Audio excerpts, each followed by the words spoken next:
Good day to you. You didn't do that then. It's obviously been that long. Oh, how are you?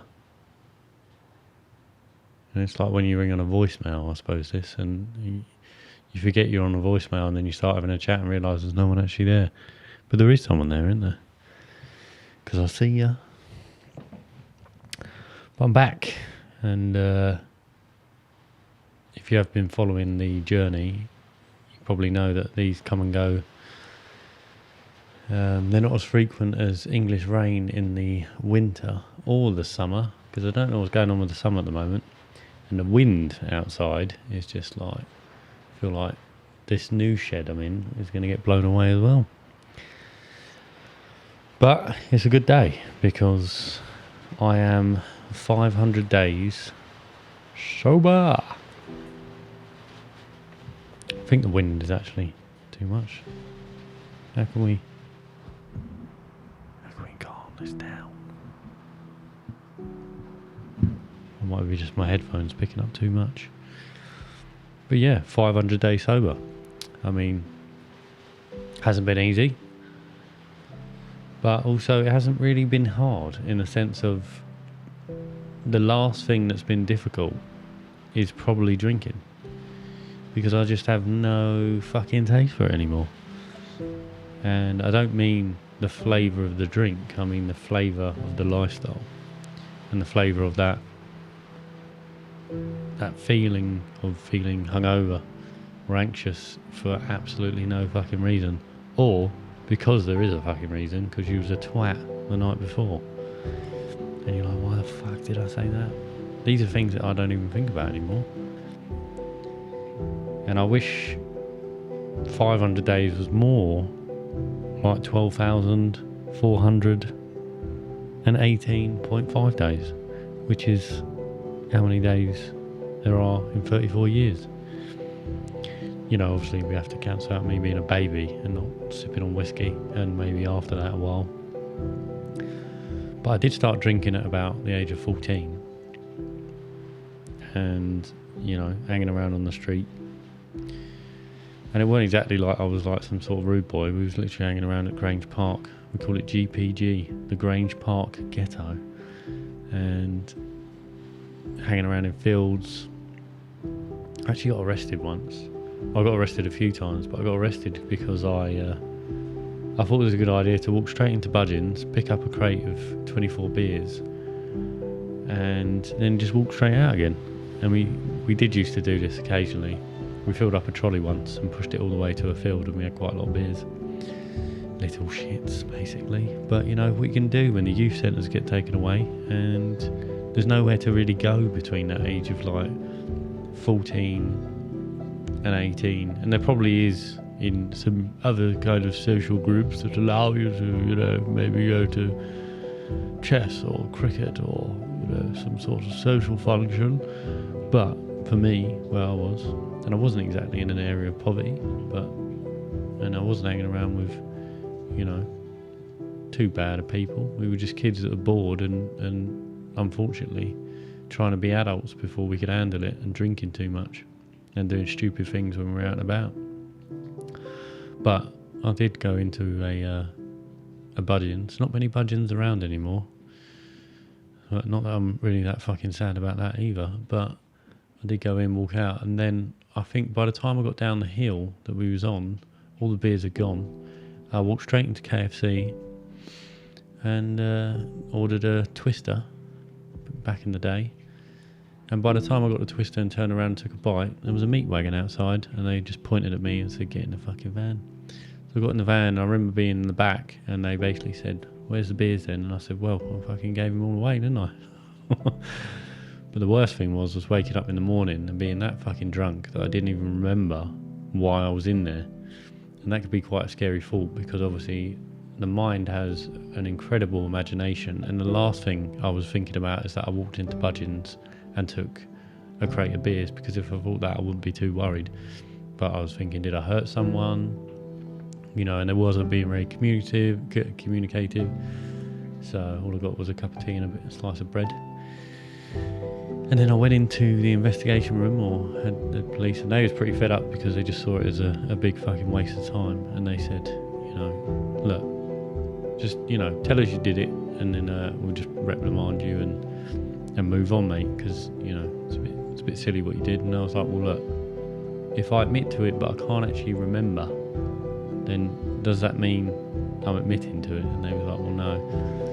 And I said, well, I don't actually remember. And then my dad was also sitting in there. My dad, was pretty nervous in this situation and didn't really want to say much. And then they said that the sort of guy, the constable, I'm not really sure, the person that runs that gaff, was like pretty pissed off with me because I was just a time waster. And I've been in a few times in that one at Tottenham, all for stupid reasons, nothing I'm proud of, but all pretty much because I was drunk. And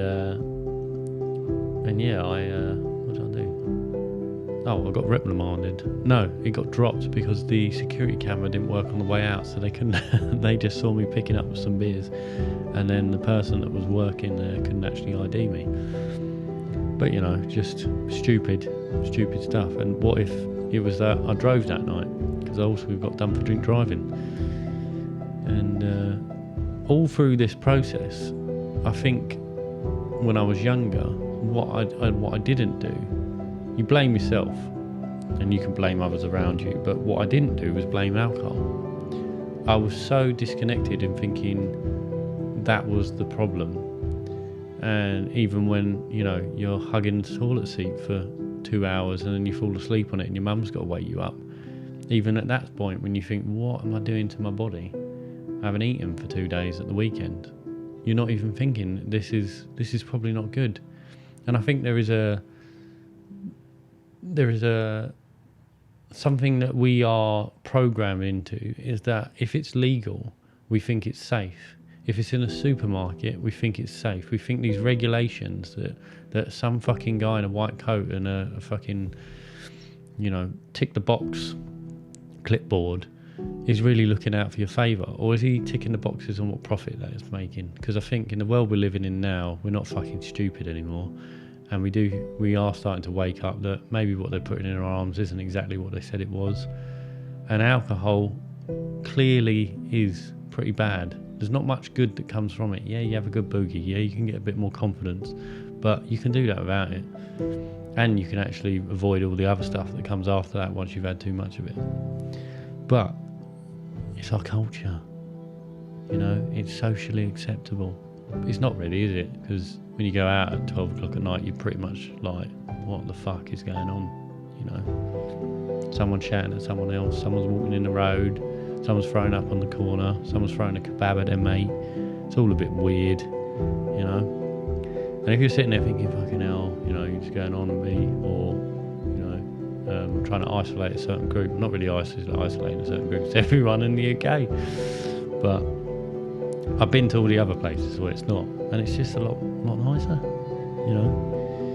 Don't get me wrong, I've had some really good nights out, but these 500 days have been the best fucking days of my life, and they have been the most social, the most challenging, and I've done some things that I never thought I would be able to do. And I think it's not just a hangover that holds you back, it's the whole system that drinking culture brings in that holds you back. And I think after making this pact with my mum, and really, that's the glue. Because I tried quitting for ages. I tried going, no, I don't want to drink anymore. And most of the time you're having this conversation when you're drunk or on the sesh, or you had a couple of lines and you want to really confide in a mate and actually just chew his fucking ear off and go on about how shit life is. Really, like you're just fucking high and you're depressed and not really in the position to wanting to do that. At that point, you're not really going to stop, are you? You're probably going to have another drink or carry on. But I think making that pact with my mum was the kind of, I can't break that, and it's made me really just not even think about if I feel pressure when I'm out or I'm socialising or I'm on stage doing a meditation to loads of people, or where there is high pressure. And I tell you what, when you have the adrenaline before going on stage, it feels like when mushrooms are about to kick in. The adrenaline running through your body is so hard to handle, and I can understand why people burst and have a drink, because it numbs that. So in certain avenues I understand there is a reason for it, but I think you are better without it, because you train yourself in order to handle things, and then the next time you come and do it, you wasn't numb to it before, so you'll practice, so you remember it. Also, just along the lines of conversation, if you're drunk and you're having a really heart-to-heart with someone, and it's like, the next day, you don't really talk about that. You don't really go, well, glad we had that chat last night, because it was a chat when you were drunk, your eyes are black, and you weren't really the person you were that you are the next day. And does it really let things out in the right way? Are they said in the right way when it is drunk? Why is it legal? That's a question I ask myself a lot, and it's quite obvious, really. Because if everyone was taking mushrooms in a ceremony once a week, our consciousness would fucking explode, and we wouldn't take none of the shit that we actually fucking do. But if every Monday they're hung over till Wednesday, then maybe they'll just roll over and not do much about anything. So this isn't a get your shit together. This is just my opinion, and this is just my personal experience. And if I can help people that do want to stop drinking, I'm here always. I am gonna, charity starts at home. I've healed myself, but I am looking to help everyone else in due course through certain systems I want to set up. I'm learning to be a breathwork facilitator and a sound healer. So these are two things that I feel are experiences that we can have to help release trapped energies or traumas, and things that you would maybe go to a drink to sort of maybe think that could heal you or numb that situation. So I'm trying to learn the solutions to what I've found has been a solution through my problems, and then hopefully give them back. Because I don't miss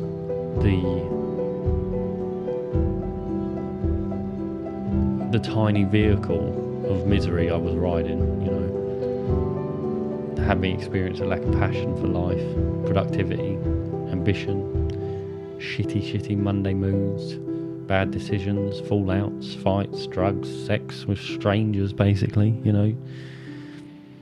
basically fake conversations, vomit, toilet views that were never meant to be seen. You're not meant to be that close, you know what I mean? It wasn't designed for that. Naked, just naked. Sometimes, don't even know why. Starving because you haven't eaten all weekend. Just a load of shit, really. And said that one thing, or you just wake up and you're like, I don't remember. I don't fucking remember. I've blacked out. And I'm a person that's very absorbent when I'm out. I can feel a lot, and I feel a lot of the room. I feel a lot of people's thoughts. And thoughts are a vibe, a frequency, a feeling, but they're an output. Something's definitely coming out.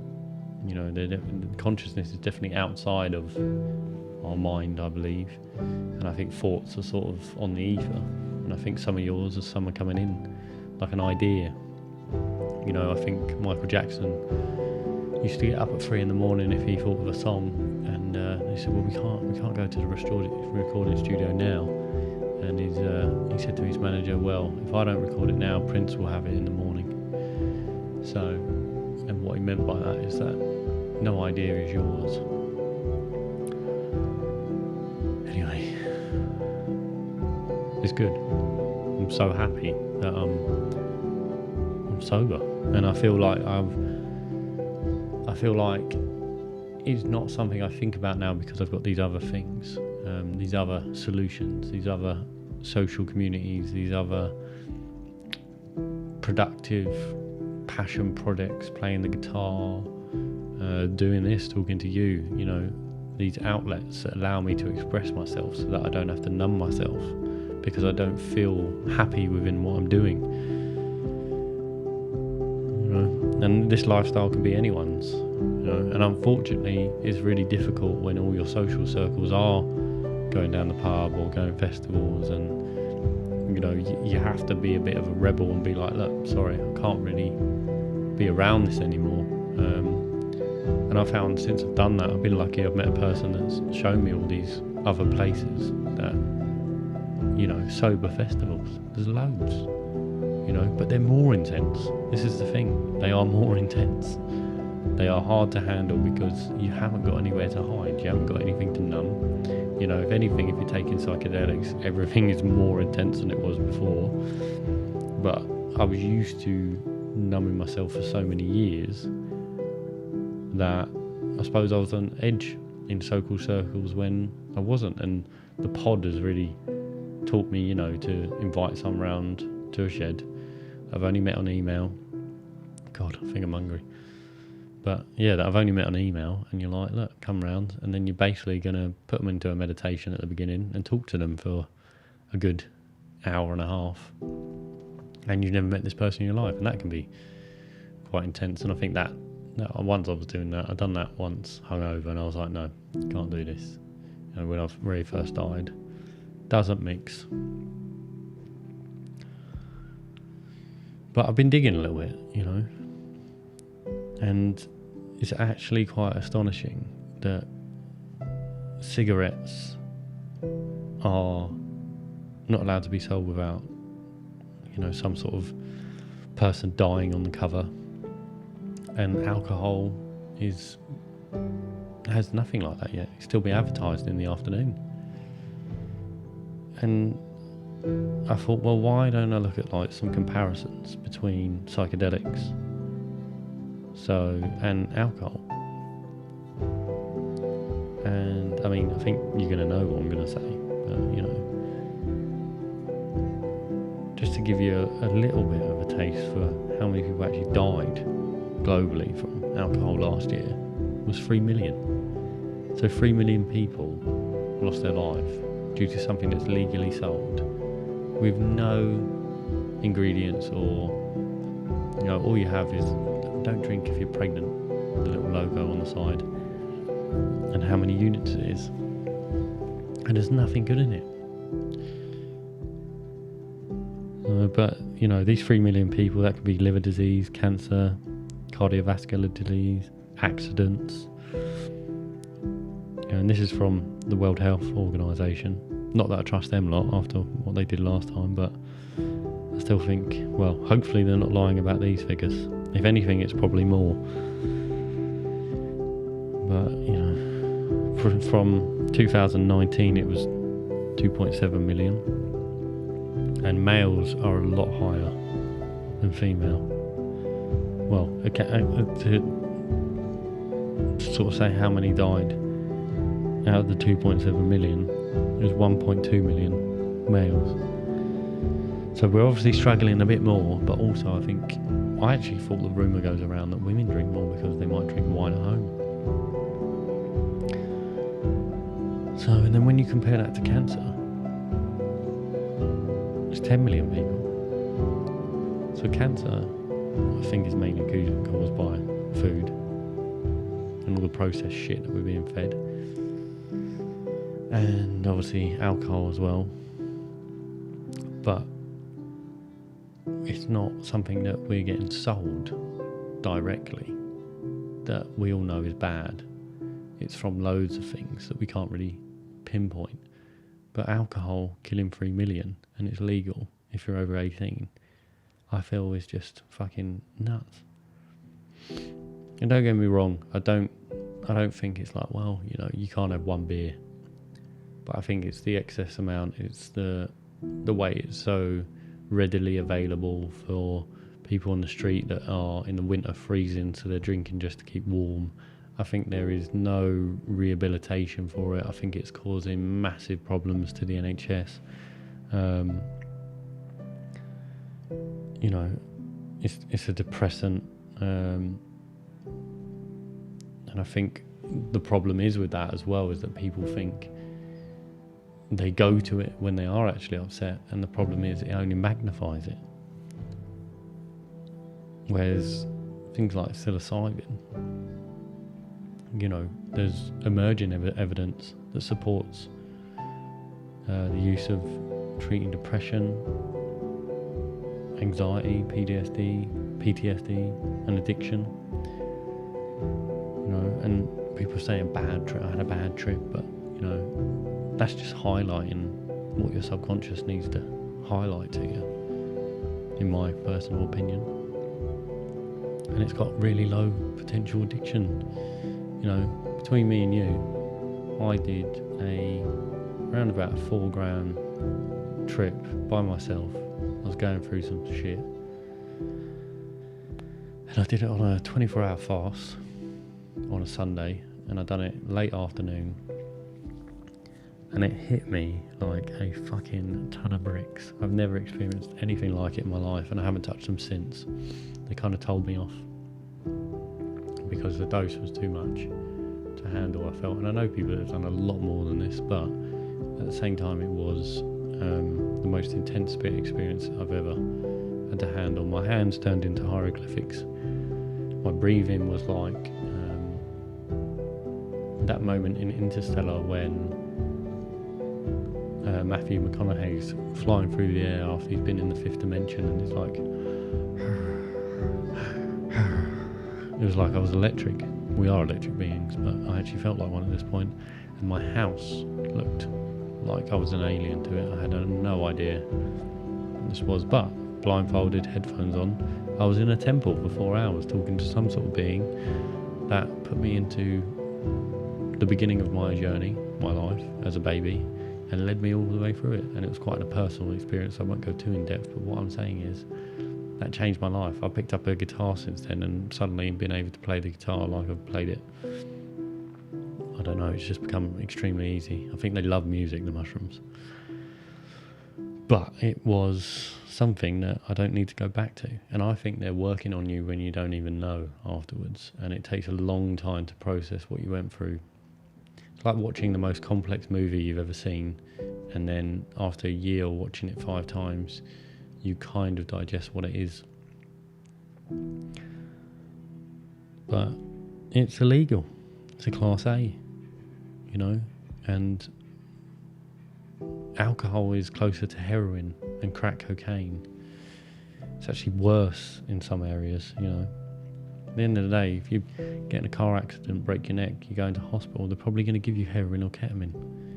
You don't walk out the next day going, I need to go back. I doubt you walk out if you had a car crash and broke your neck, but you don't go, I need to go back.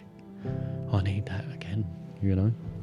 Maybe they're getting addicted to a substance that is putting them so far out of their reality, being homeless or, you know, or just not happy with your life, being a rock star, whatever, that they become addicted to that feeling, not the substance. But what's the difference, I suppose? You know, but then you got the cost. The fucking cost of alcohol. You know, I think on my little notes here, 2020, alcohol-related harm costs to society were approximately 21 billion. Right, so you do the math. How much are they taking for the tax for it, and how much are we paying for the cost? We're paying for this. But I don't want to go on too much. I'm just trying to push forward a different narrative to one we've been sold that doesn't seem to be helping a lot of people that I know. And it's all something that people are, you know, gradually and are starting to wake up to it. You know, there's a decline in the sort of rave scene, there's a decline in clubs. You know, I don't think this is just because those clubs are unaffordable. I think it's also because the younger generations just aren't interested anymore. And don't get me wrong, I used to love a good rave and that, and I'm also 34, so maybe I'm just not interested in that stuff. and there's probably is still a bit of a massive scene in some circles, but it's definitely not as rife as it used to be. You know, and everyone, what's the famous thing you say after you've had a bender? You know, it's always, I'm never fucking drinking again. It's not hard. I fucking had such an amazing experience yesterday. It was out of this world. You know, it's unproductive, this shit. So if you can, reduce it, talk to me, work on yourself, you know. If it is something you're struggling with, I'm just a DM away. I do want to set up a system called the Sober Circle, to help people that want to get involved and do stuff like that. And, you know, when I can have a little retreat place and be like that. We don't do mushrooms here, but like we do mushrooms here, but we don't, you know, we don't do them ones. We do a bit of reishi, you know, we do a bit of shiitake. You know, who knows? But, you know, that's an end goal. So, 500 days.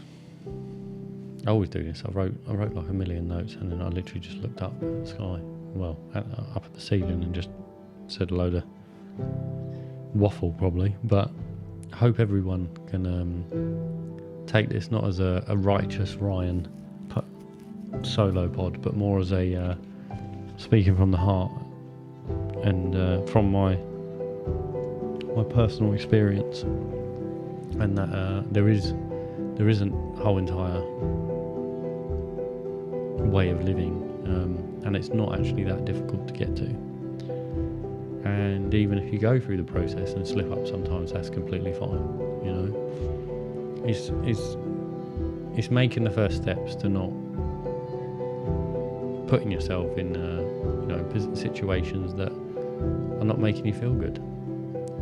And, you know, it might not be alcohol that you want to be sober from. It might be pornography, or it might be eating badly, or it might be that, you know,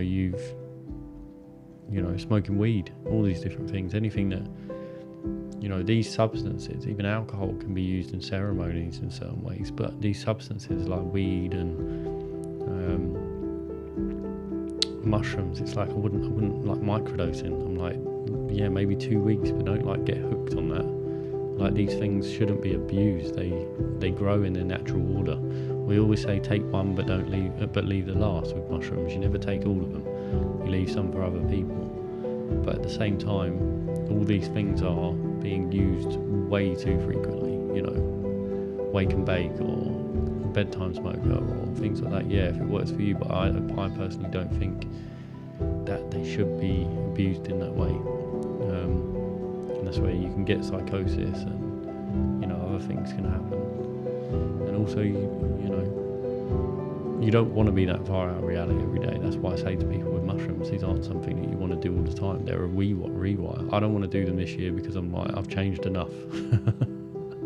I don't want to be someone different just yet, because I'm not ready for that. I'm trying to adjust and work out these new processes that I have in my life, and I'm working out how to move forward with them. But if I do want to go back into that world, I can go back into that world, but it's not something that I'm going into to get away from this one, because, oh my God, inside there is a lot. It's a lot. So yeah, 500 days. I'll keep going. And please do drop me a message just on what you thought of this podcast. There is a question that you can look at. There will be pods with guests 2 Wednesdays every month, and 2 solo pods. I will try and do the solo pods, and I've got a bit more of a stable life for a little bit, I think. But the pods are all ready to go. The last one was Simon McCoy. I think Instagram completely fucks me on that one, because there was drug references, and I'm getting views below 100, which is unheard of. So thanks a lot, Instagram, you piece of shit. And TikTok was flagging up community guidelines. So, you know, there's no free speech, but also do realise that these apps show under 18, so I agree in that term as well. But they do show every twerking situation that you don't want to see, every sexualised object that they can probably put across your screen, and then they also show kids in Gaza quite easily, and people getting bombed, which I think should be shown, and I think should be put in awareness. But I don't see how a person under 18 should be seeing that over seeing drug references. They shouldn't be seeing either. But I think Facebook and Instagram love to promote what they want to promote on the narrative that they're going through with whatever corporations and governments they're aligned with. So, don't want to go to a fucking topic like I usually do, but it's been great coming back, and hope to do many more of these and keep the pod flowing, and love you all. Thank you very much. Thank you very much.